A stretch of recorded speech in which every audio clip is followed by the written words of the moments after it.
Hello, and welcome to our webinar. Hello, and welcome to our webinar on future European combat aircraft requirements. My name's Craig Hoyle. I'm the editor of Flight International magazine. Firstly, I'd like to thank our sponsors for making the event possible today. They are Collins Aerospace and GKN Aerospace, and also for FIA Connect for having us as the media partner on this event. So today's webinar has a panel of 4 speakers, and I will quickly introduce them all now before we commence. So running through, we have Claude Albert, who is Vice President Europe for Customer and Account Management at Collins Aerospace. We have Robin Southwell, who is the former CEO of Airbus UK, a former president of ADS, and also a non-executive director of Farnborough International. We have Richard Abalafia, Vice President Analysis at the Teal Group and an authority on commercial and military aerospace. And then we have Douglas Barry, who is the Senior Fellow for Military Aerospace at the International Institute for Strategic Studies. So this is our first of 3 webinars during the course of the week in association with FIA Connect. We'll also have ones on commercial aircraft and the next generation and disruptive propulsion technologies from supersonics to electrics. But for today, our focus is on the future of European combat aircraft, and particularly looking at some of the events that are happening around FIA Connect, and also the background environment with the coronavirus and how that might affect investments and priorities. We're very much looking forward to having some participation from the audience, so we're welcoming your questions via Slido. We'll try and get through as many as we can, and please get them through, and we'll start airing those as soon as possible. So without further ado, let's kick off. So the FIA Connect has started yesterday. We've already had some developments with the industry side of the Tempest program. But the main thing we're interested in here is Europe and its requirements. And there are 2 games in town. There's Tempest, there's also the Franco-German FCAS requirement. So I guess one potential focus to look at the start would be to ask, with coronavirus, how has the market changed? So 3 months ago, we knew there were 2 programs. What do we think is going to happen going forward? I'd like to chuck that to Douglas Barry to start with. How do you think things have changed over the last few months? I think in the commercial sector, obviously, the changes are enormous. In the defence sector, I think it's slightly different. It's a longer term outlook. You've got economic issues, obviously, in the near term. Both the European programmes that are currently running are at a stage where the investment isn't huge in the near term. Obviously, it would ramp up post 2025 or thereabouts, depending on how things move ahead. So there is a financial issue there, but it's not nearly as difficult and as challenging as the commercial sector. And I'm sure Richard will have a view on this as well. Where there is pressure, obviously, is in the defence budget. The UK, for instance, you have the review ongoing, which will probably come out towards the end of this year, I would imagine, give or take. That will make some key decisions across the piece on UK defence going forward. Obviously, the next-gen combat air capability plays into that.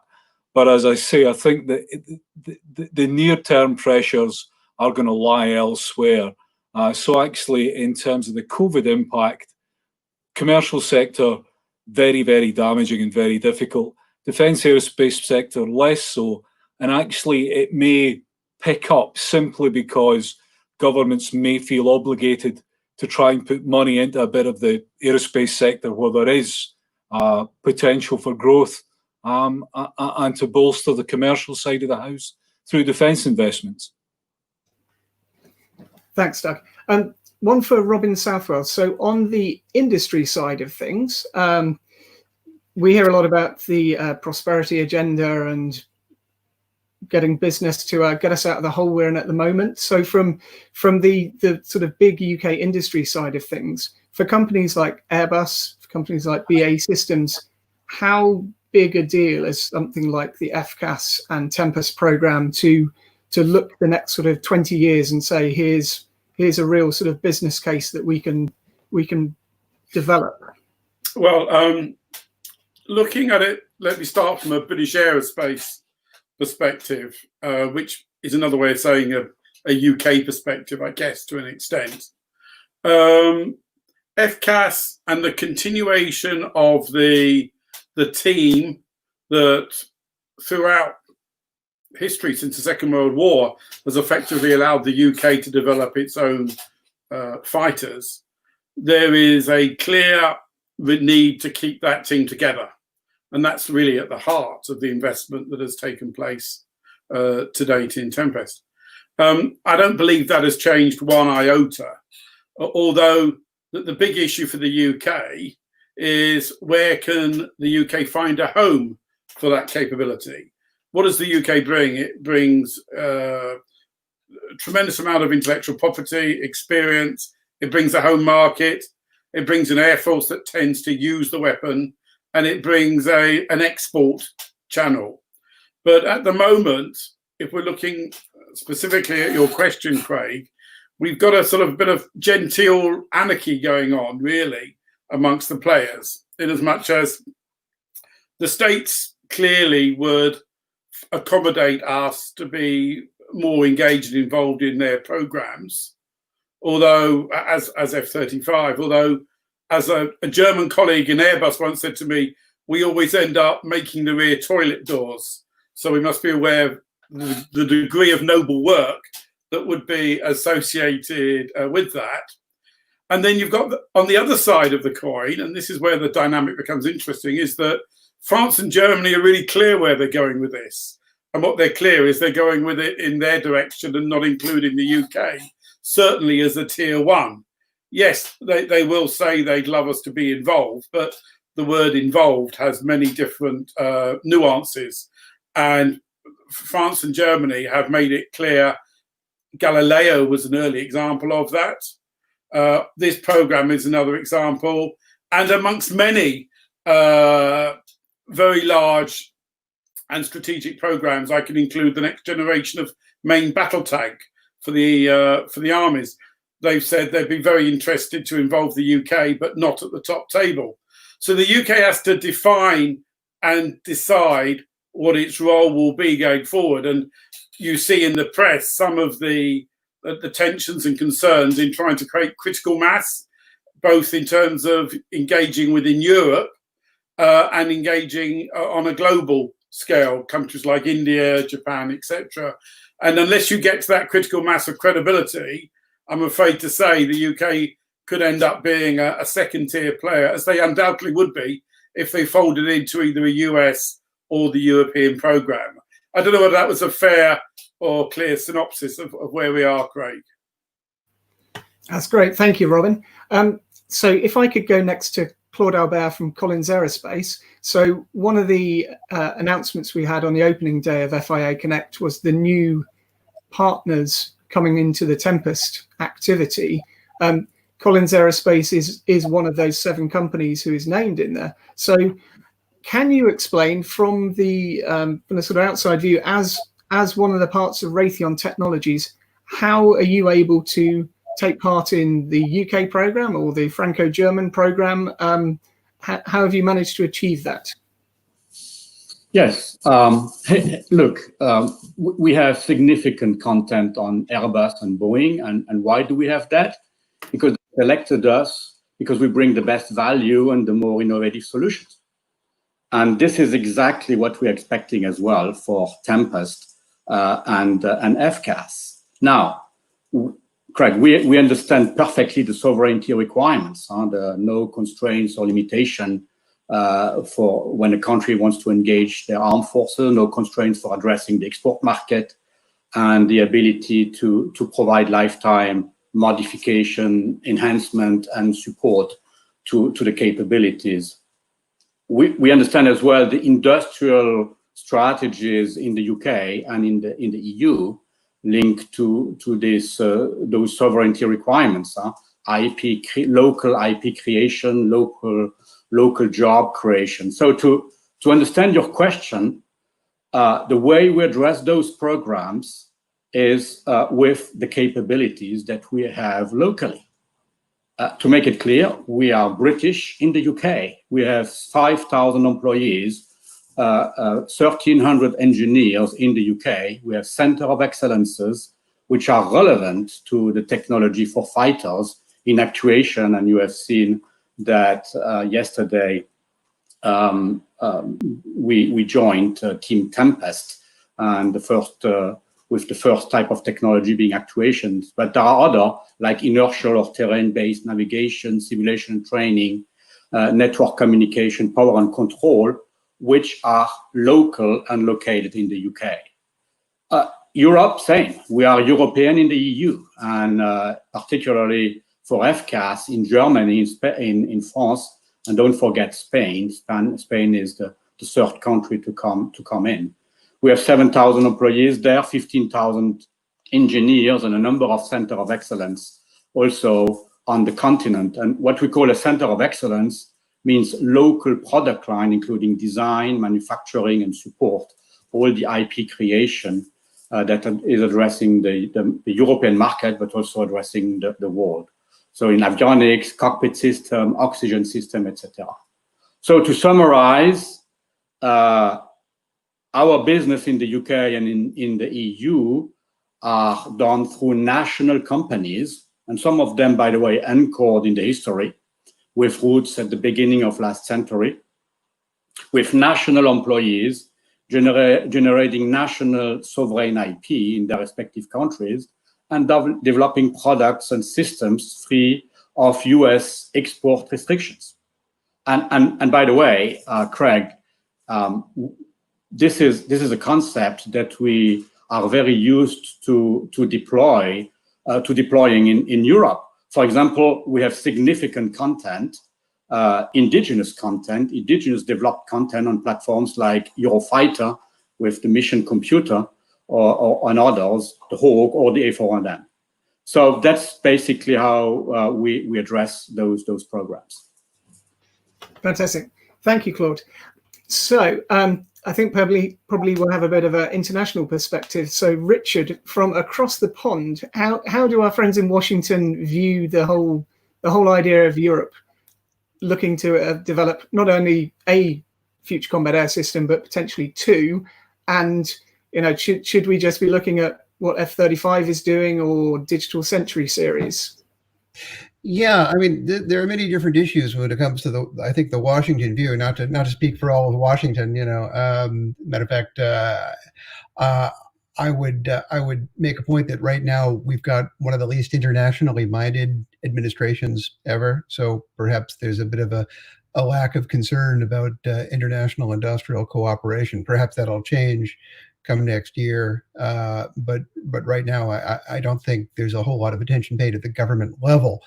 In terms of, I guess, the view from Washington in terms of commerce, industry, analysis, and of course my colleagues and peers in New York and elsewhere, I think there's a bit of, it seems that the course of history has been interrupted. For half a century, we've seen this pattern of a British-involved or British-led pan-European fighter and then a Franco-French effort, which has always made a great deal of sense. As a matter of fact, I was in grad school in Britain around the time that some of the initial talks between Eurofighter and France kind of fell apart and resulted in the Rafale. And it actually seemed quite logical at the time. I mean, France has a remarkable degree of that fighter sovereignty that we're all discussing on an industrial level.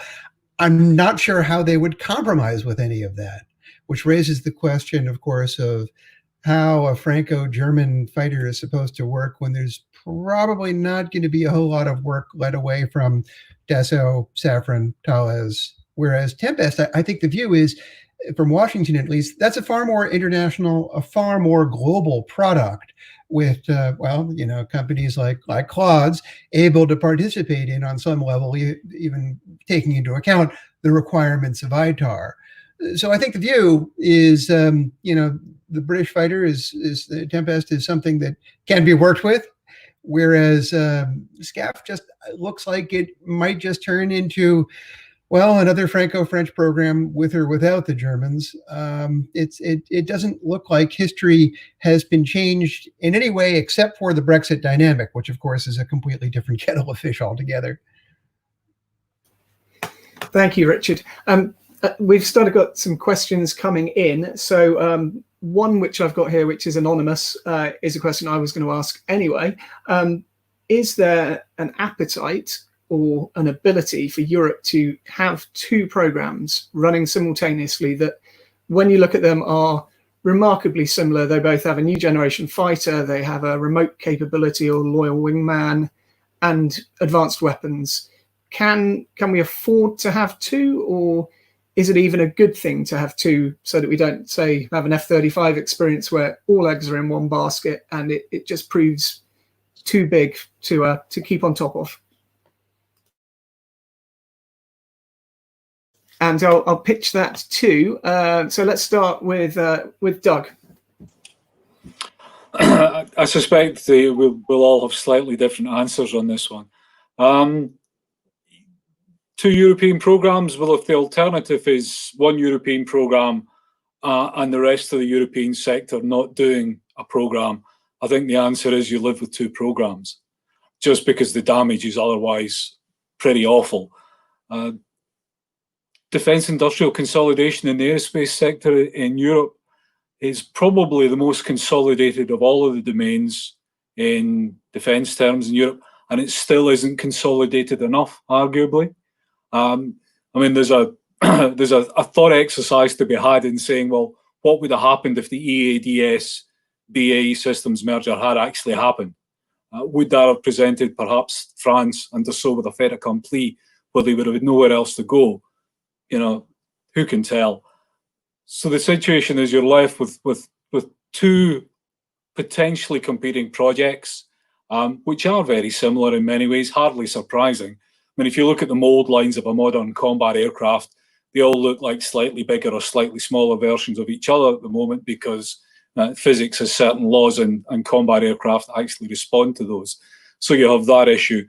But I think the fundamental question is, if the answer is you can only have one program, the problem at the European level, and I include the UK in Europe, is that, you know, half of the sector loses out. That, for those countries who lose out, is very, very damaging.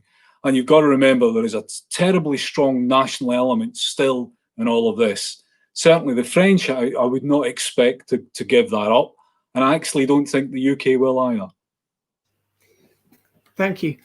Yeah, maybe the same to Robin, just from the Airbus UK side of things. How would you, obviously Airbus UK wouldn't play in Tempest because there's the Airbus European thing. Do you think two programs can exist, or, like you said, the UK could become irrelevant? Well, yeah, it's interesting, Craig, as we reflect on what you said about EADS BAE merger, which, as you expect, I was sort of a little bit involved with. And the irony is that the UK and the French were really excited about progressing and promulgating that deal.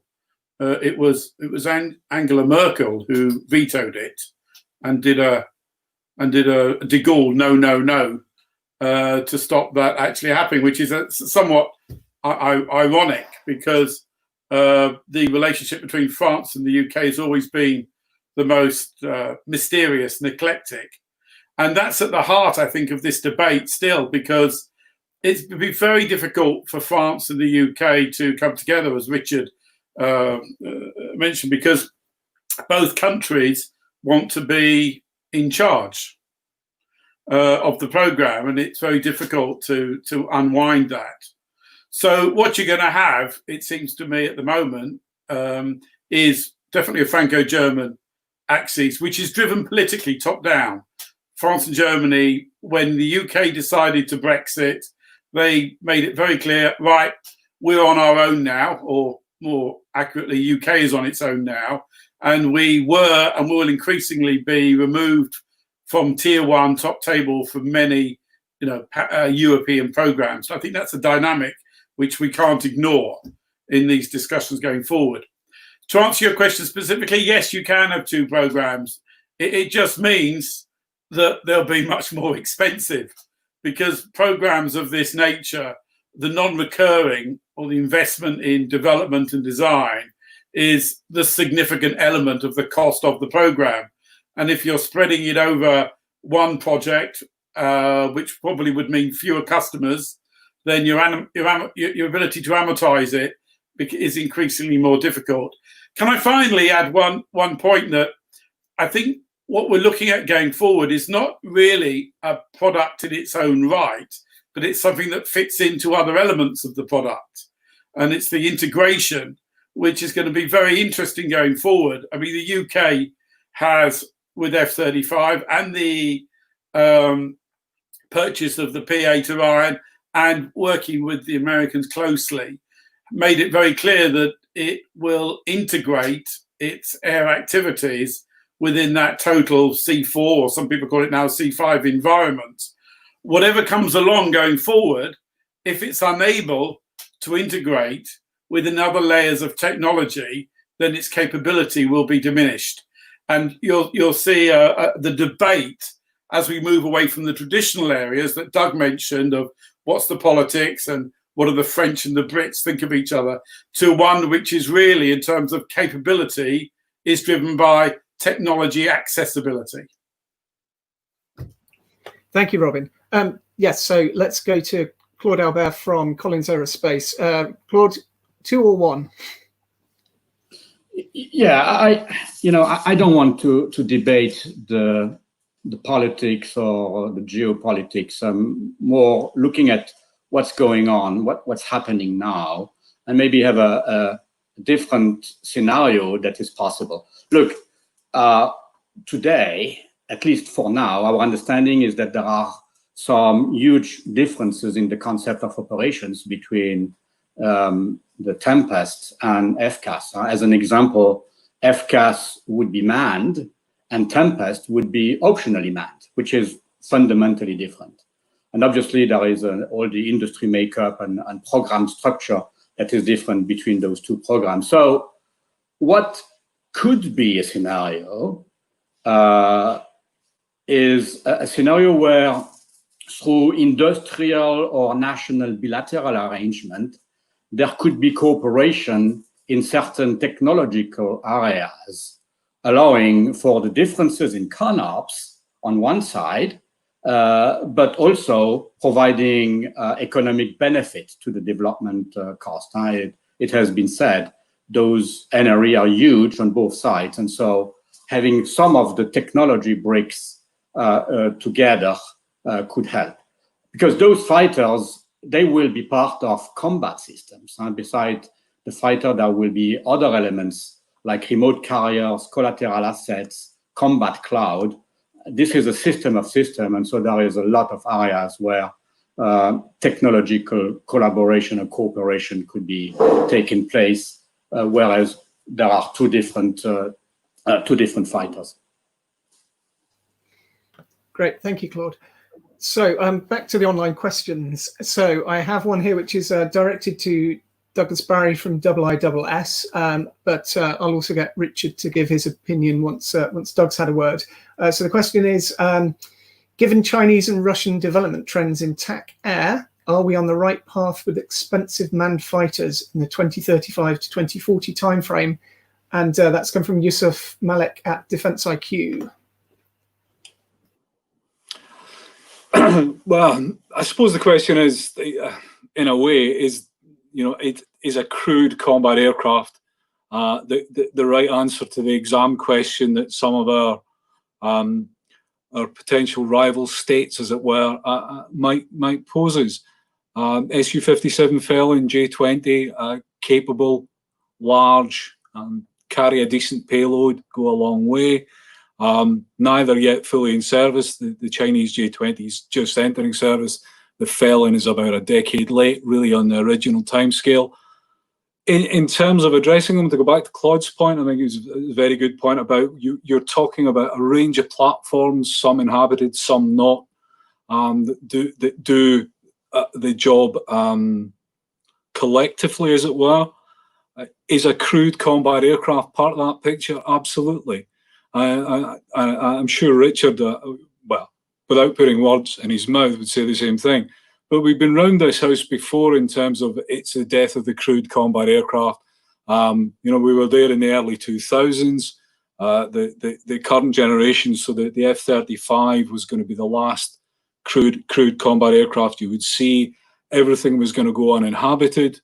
Well, actually, we're not there, and I don't think we'll be there for quite some time yet, because it poses an enormous range of problems, some of which we now know, some of which we're only beginning to really understand.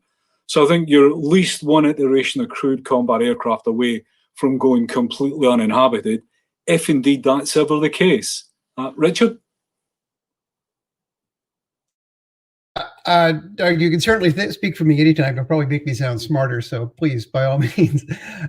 You know, I couldn't agree more, of course. And it seems to me that the more credible elements of the Chinese-Russian developments involve an asymmetrical threat rather than a symmetrical one, which is something you have to keep your eye on, especially the J-20, something that comes in fast, some degree of frontal stealth, fires a highly kinetic long-range weapon and takes out enabler planes like tankers or AWACS. That's something you got to think about in the context of air power. Absolutely. And maybe one possible response, which I think many people here in the US are thinking about, is, okay, you build a larger, more capable platform that's much less dependent upon those enablers, maybe even a version of a bomber that has greatly, much greater range, and of course, much greater connectivity. So a loyal wingman program can protect this sort of mothership. And for a while, NGAD, the Air Force, was sort of reflecting this thinking towards a much bigger platform that can cope in this different air environment.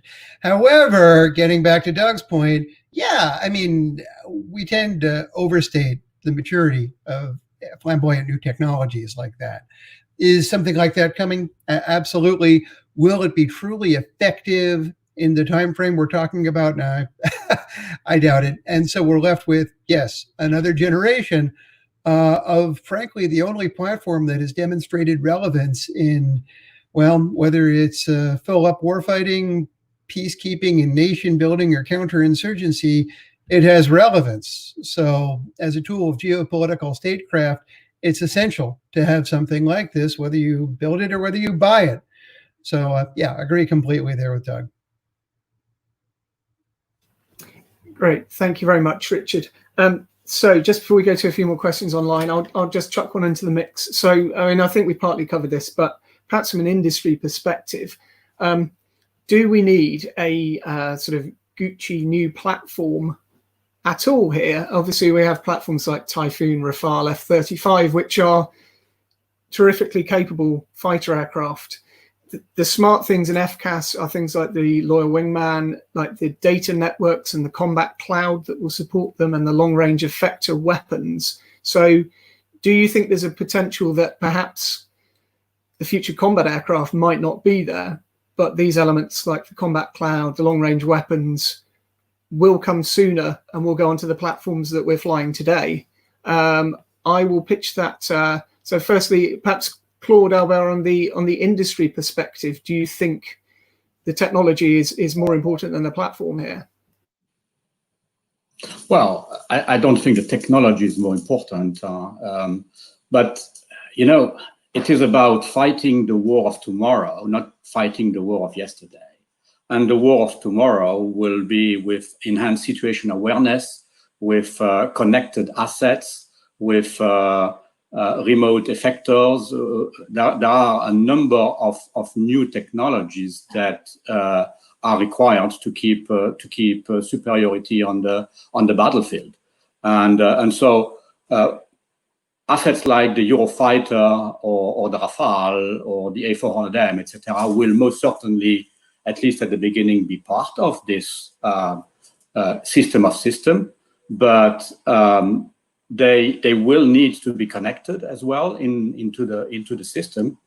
But overall, to provide again this superior situation awareness and ability to have control command real time to be effective and fast, and again, fight the war of tomorrow, new technologies are required. Thank you, Claude. And so, yes, I'll pitch something to Robin Southwell. So perhaps on the industry side, from your past experience, BAE and Airbus, how do you balance that need of, we've got workers who need to be doing things in Warton today, so let's build more Typhoons, versus let's have a smarter, better system that's going to come in 20 years? How does industry cope with that? Well, it's actually a little difficult, and it's one of those elephants in the room that industry doesn't really like to talk about. So maybe I should talk about it. In my youth, we really looked forward to the next MiG that was going to come up, because there we had a tangible threat, and we could then go around telling the world we need something which is a bit faster, a bit smarter, and hopefully a bit more expensive. And so we had that industrial arms race, which created that dynamic. Now, as you listen to us now, I'm going to be open to be shot down, if I can use that metaphor, but there isn't that threat out there at the moment. The US and Europe, to an extent, has really got a dominance of airspace. Yes, we can talk about other projects out there in Russia and China, but we all know that the credibility of that threat compared to the F-35 and the Typhoon, and even sort of many other Western technologies, means that when we're looking at the threat out there, it's not with the same level of clarity, or dare I say intensity, as when we heard about the next MiG-31 or the Flanker, and the need for us to get Tornado up and running.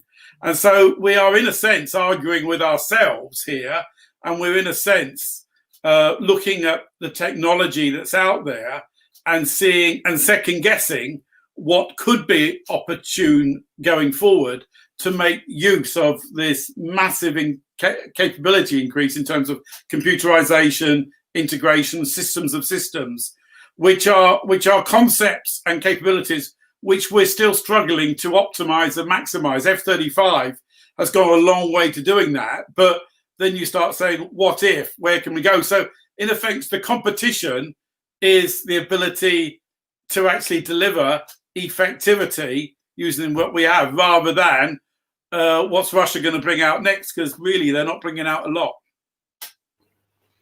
Brilliant. Thank you, Robin. Doug, I can see your hand raised there. Doug Barry. Yeah, just to offer a slightly different perspective to Robin there. I think I wouldn't be quite as sanguine about what some of the US's peer or near peer competitors can and can't do in the air domain. I think China has made extraordinary progress over the past quarter of a century, basically throwing intellectual and financial capital at the problem of air power in a way that I've certainly never seen it in my lifetime. The progress is extraordinary. The platforms, are they on a par with the best that the US can offer? Absolutely not. Have they closed the gap? Yes, and they've closed the gap considerably. And in terms of the air-to-air weapons in particular, Richard alluded to a very long-range weapon we think is probably a PL-17, which is basically a single-role weapon which is to shoot down enablers. Very, very few countries ever go down that path because it's hugely expensive. It's also potentially very, very effective, and basically is cost imposing in terms of your rival. The other one is don't write off the Russians. Okay, so their next generation combat aircraft were second time round the houses in this, and they still haven't got it into service. In the interim, they turned to a tried and tested Soviet solution, which is what have I got on the shelf that I can get into service comparatively quickly? Happened to the Su-35, so Flanker M, intended as an export product only when it was first conceived because they thought their next gen combat aircraft would be ready. It wasn't. It's not a bad halfway house. You know, the basic Flanker is a very capable aerodynamic platform. You finally get some decent avionics in it, a half-decent radar, and by about 2015, they start to put some decent weapons on it. All of this is potentially problematic. Not today, not tomorrow. I don't have a crystal ball 10, 20, 30 years out. So all of this stuff is you've just got to keep it in mind. Fabulous. Thank you, Doug. Okay, we've got quite a lot of questions, so I'm just going to start rattling through some of them. So we talked a bit about the international flavour to both Tempest and the Franco-German system. So UK currently has Italy and Sweden involved as potential partners, France, Germany and Spain on the sort of opposing side.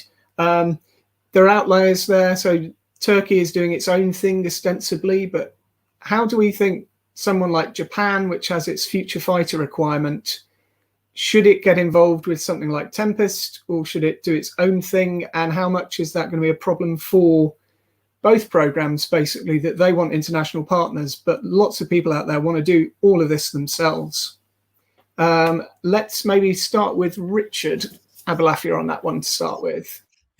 Yeah, there are a number of markets that want indigenous development programs with a high degree of technology transfer and cooperation. Obviously, in Britain's case, they're always going to be mostly closely aligned with Saudi Arabia, which has very limited capabilities in terms of combat aircraft participation, except for the all-important field of money. And that kind of gives a little bit of an ace up the sleeve of a program like Tempest, in my mind, and that's true for industrial partners as well. And you can't rule out the prospect of a FACO in Saudi Arabia, but will it actually be developing or building anything other than putting things together? Doesn't seem that way.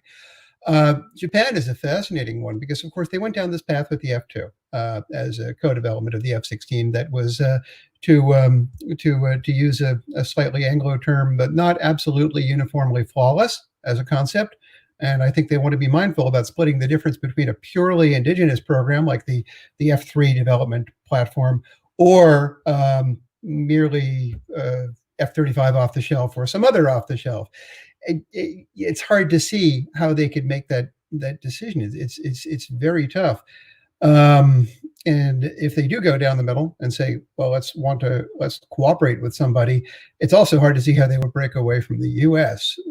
The problem is it's looking very much right now like the next generation of U.S. systems are going to be pretty high end. And that might not be appropriate for the kind of international buy-in and cooperation we saw with the F-35. It might not be practical at all. It might take us back to the F-22 days. But that's still something that I think the Japanese are going to keep in mind.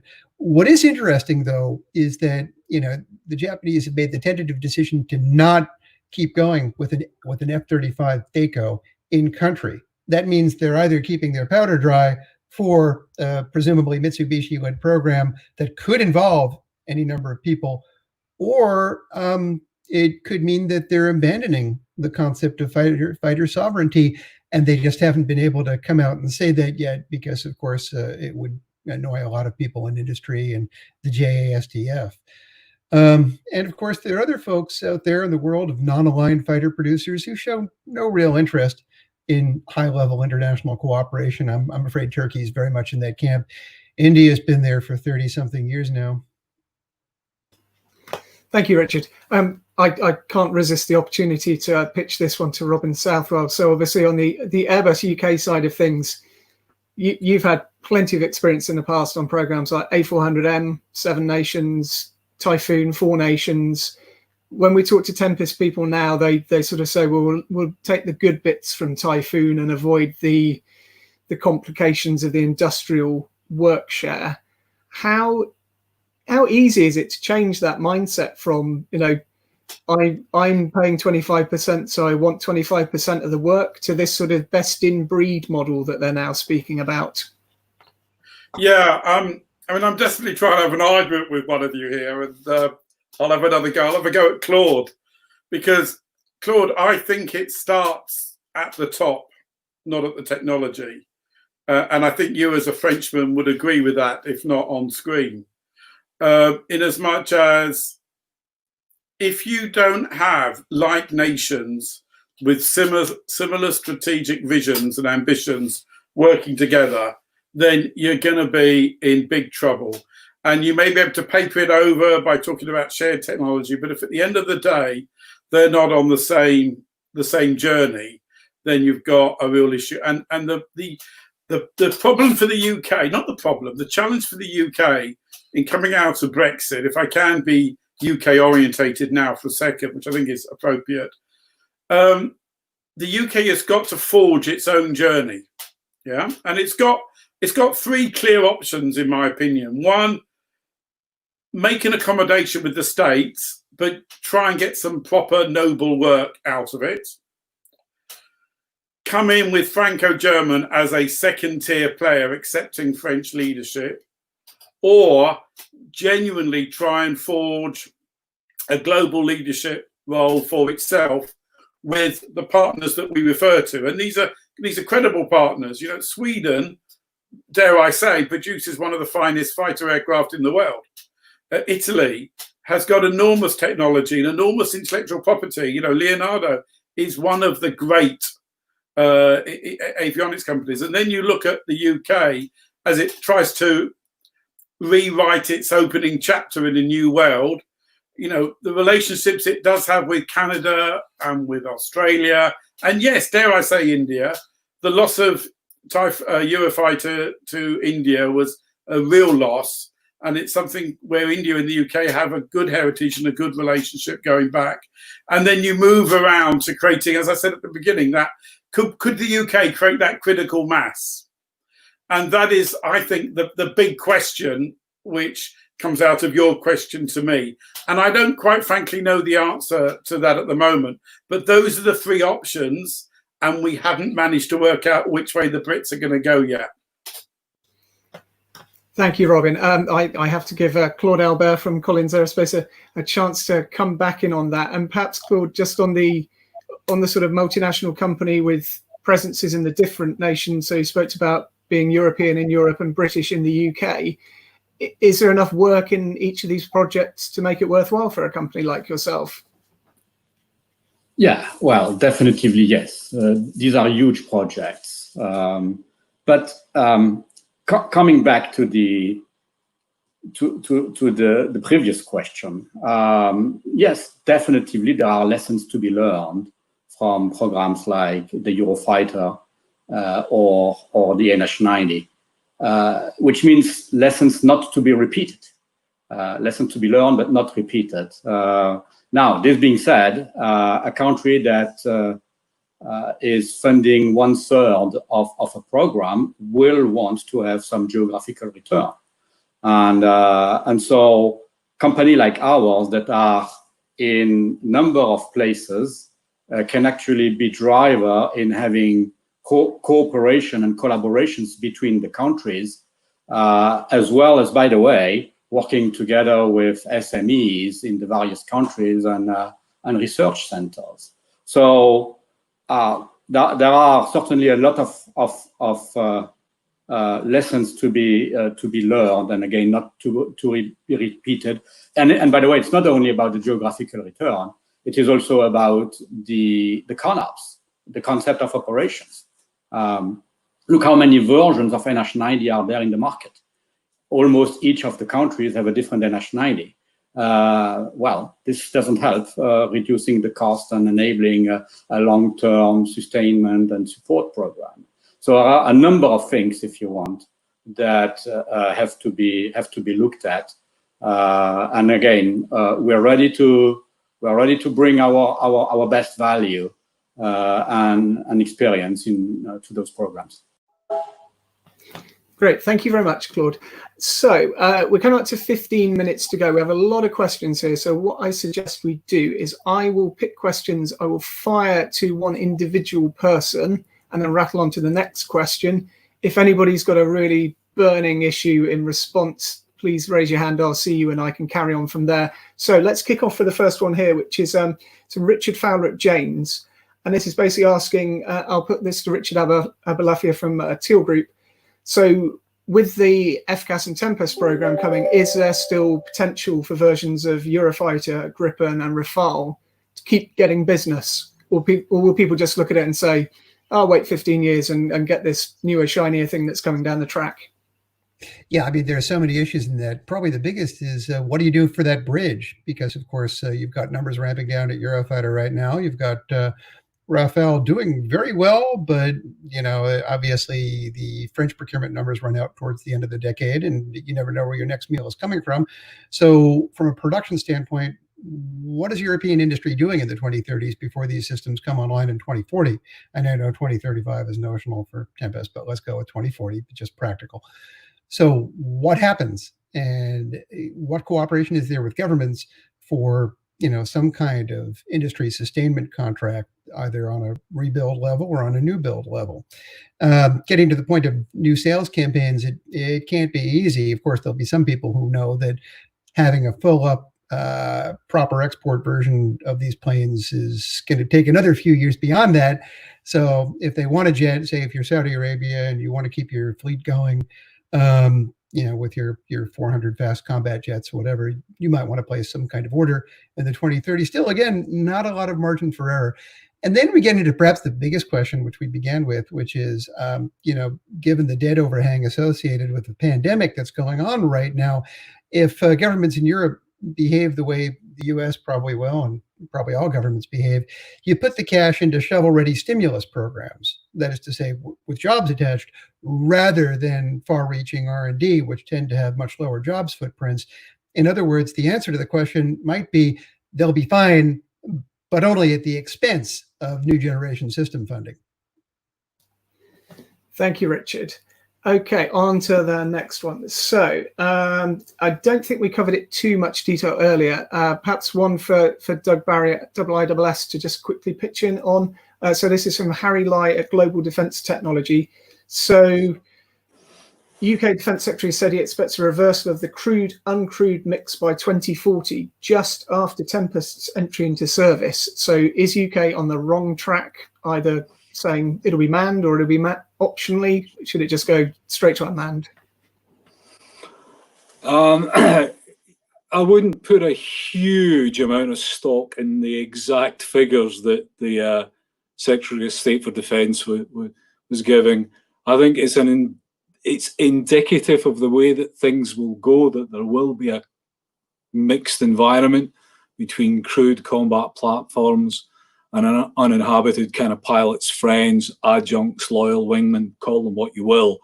I still think that there are going to be aircraft with ejection seats in them for quite some time yet.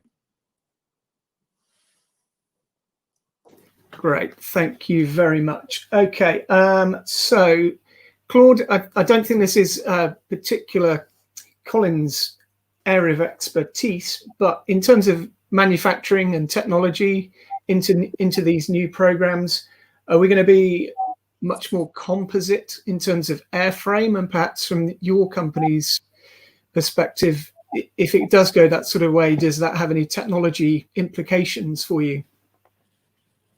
Yeah, for sure.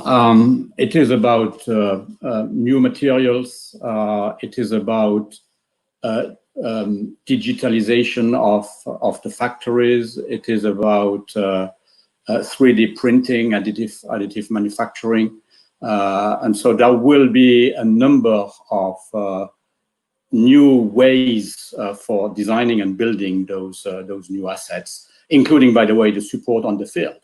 Instead of having spare parts available, you have maybe a printing machine in the field to print on the spot the piece that you have to replace.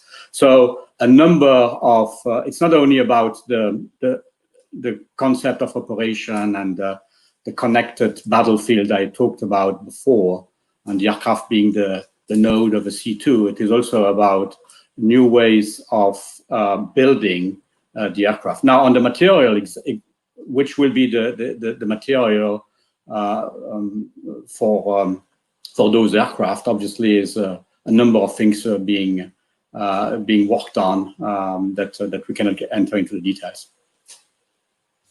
Thank you. Okay, I'm going to pitch this one to Robin Southwell on the industry side. So, in the current budget environment, budget constrained environment, can the development of Tempest survive while you're also trying to buy large numbers of F-35? So that's for the UK, and that's from Ben Goodlad at Avocent. Yeah, no, that's. I'm glad we've got to that, because before we finish this hour, I think we do need to talk about money. And the UK defence budget is impossibly stretched in terms of it's still spending a lot of money on its nuclear deterrent upgrade. It's now got a second very large aircraft carrier which needs to be commissioned, and then it needs to be populated with equipment which would cost at least the same again. And we've got two state-of-the-art air superiority fighters in terms of Typhoon and F-35, notwithstanding all the other equipment like the P-8s I mentioned earlier. With it, you can go down the list, and you look at that within the context, dare I say, of a nation that just today I think we've overspent £100 billion during this last 3 months. A nation which will continue to have to fight the war associated with COVID type activities. So let's call that a different type of warfare. And that will prioritize this government, particularly as this government will not get back in power unless it significantly invests in the north of England. So it's got these strategic priorities, which I've just mentioned, and none of them are related to the subject matter that we're having here. So what does that mean? It means I believe the UK is due a significant and challenging cutback in defence expenditure, certainly in the short term. But there is no, dare I say, we can talk about cyber, and I think funds are allocated, but there is no immediate conventional threat to the UK. So the UK will be able to stretch. And this is a typical strategy which you do. So Tempest, whenever we're talking about it coming into service, I can tell you now, you can add 5 to 10 years, because the funding will be such that it will maintain the capability and the sustainability, but probably will not drive the progress in terms of maturizing it to the extent that those involved in the program would like. So we're going to, certainly before the next Farnborough Air Show, which I hope will be an actual as much as a virtual, go through a really challenging and testing time where industry will have one objective, and that's purely to survive and to sustain, rather than the funds available to really make the difference and drive programs to accelerated maturity. And you think that'll come to a head fairly soon? Because I guess one fear at the background of all this is that UK does another TSR2, has a great looking platform, and then a big budget round comes years down the line, and they all get chopped up. Yeah, I mean, I think politicians. I was once taught. I had dinner with the then to be Labour Minister of Defence, if they'd got into power, I'm going to say about 8 years ago.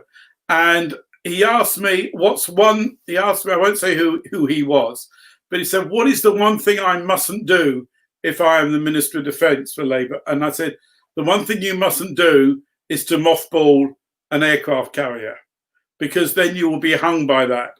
He said, crikey, what do I do? I said, you can launch it, you can move it around, and maybe you'll put the odd plane or helicopter on it.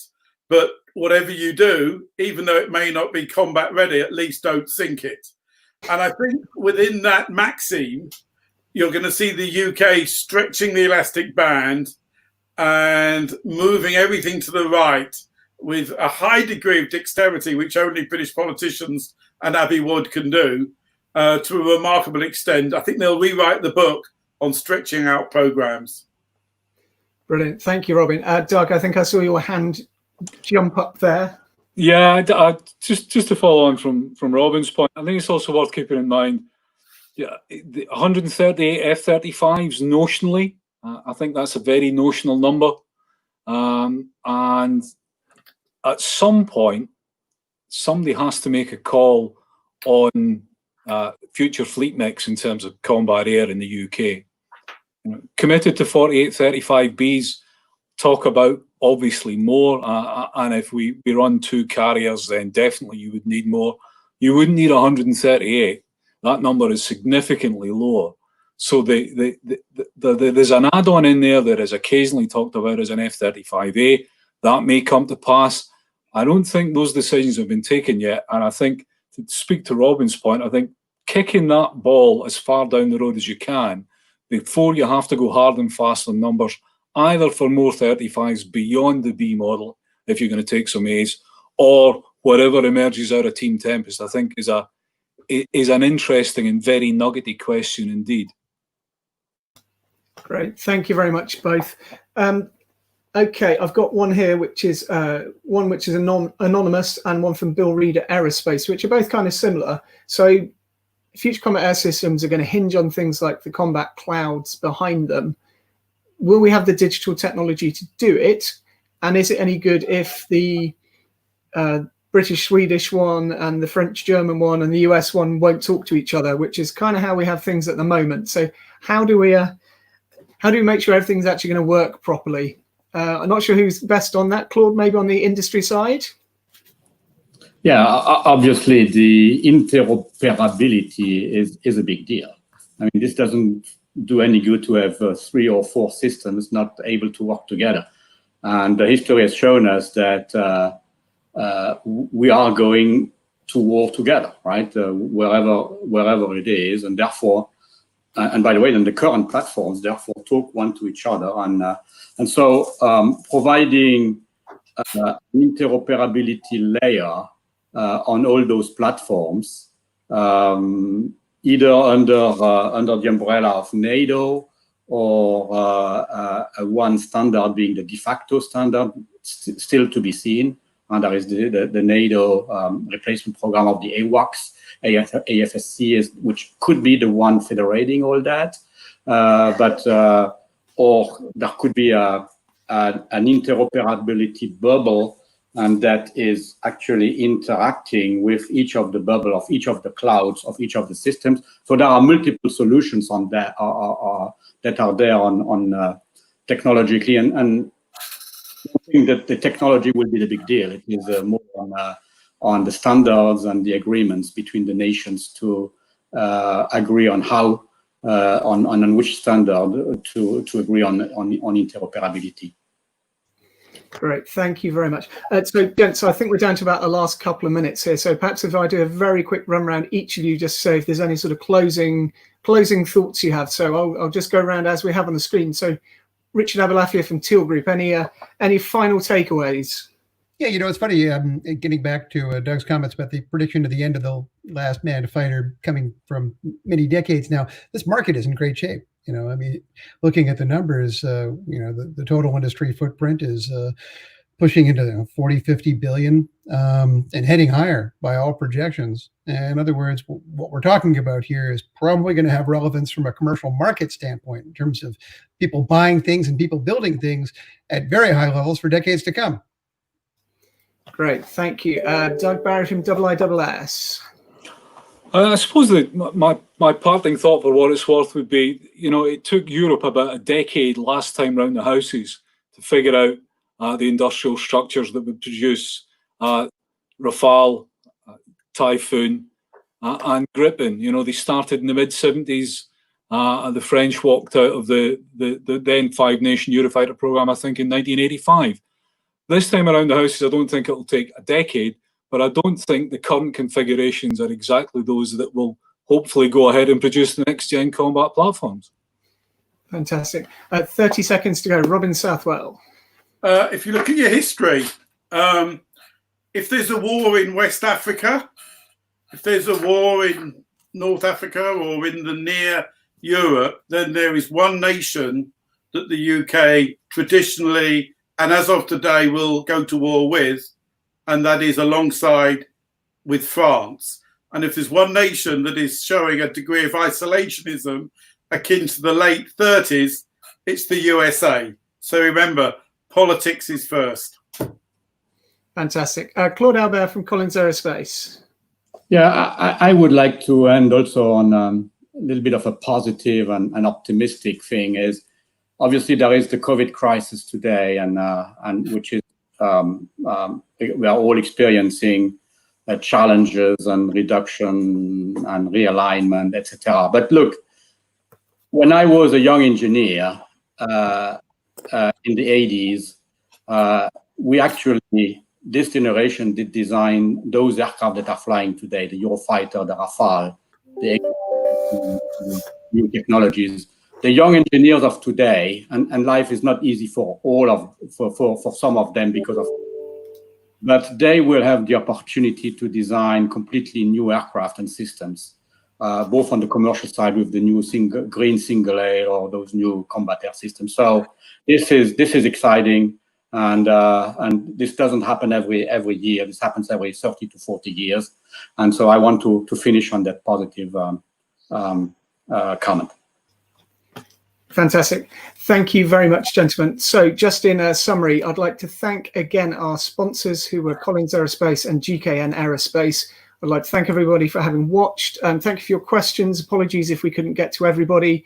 If you've only caught part of the program, it will be available on demand on the FIA Connect website through the rest of this week. Then following on from that, from next week, it will be on the Flight Global /webinars site. So I'd like to thank all our speakers. So it's Claude Albert from Collins Aerospace, Robin Southwell, ex of Airbus UK, Richard Abelafia from the Teal Group, and Douglas Barry from IIS. And thank you very much and goodbye. Thank you.